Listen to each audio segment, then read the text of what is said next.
Bonjour à tous, je vous retrouve aujourd'hui pour un nouveau coup de cœur. Il s'agit du film Persona d'Ingmar Bergman sorti en 1966.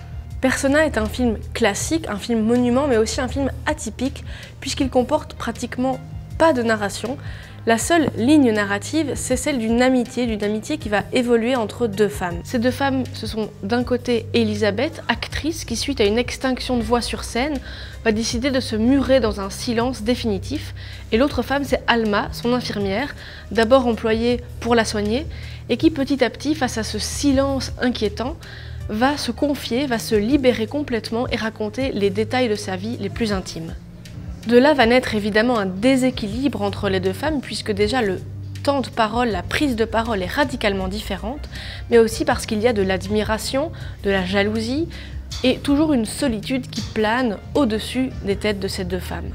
Entrer dans le film Persona, c'est comme rentrer dans un univers mouvant, l'univers de l'entre-deux, entre deux femmes, entre deux personnalités, mais aussi entre la ressemblance et l'illusion. Persona marque véritablement les esprits par ses thèmes forts, comme celui du sondage de l'inconscient, mais également par sa forme. Formellement, le film est quasiment parfait. Le jeu de la lumière, des clairs-obscurs, de la découpe des visages à l'écran est parfait. Ultimement, Persona nous met en présence de la figure de la dualité, de l'affrontement, mais aussi de la complémentarité de ces deux femmes.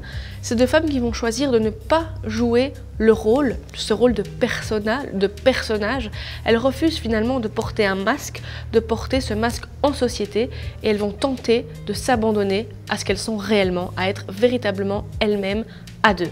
Je vous conseille vraiment de voir Persona tant pour la prouesse formelle que pour les thèmes qu'il véhicule. Vous retrouverez le DVD évidemment dans votre MediaMarkt de Braine Lalleud. Ma critique est sur le blog et moi je vous dis à très bientôt.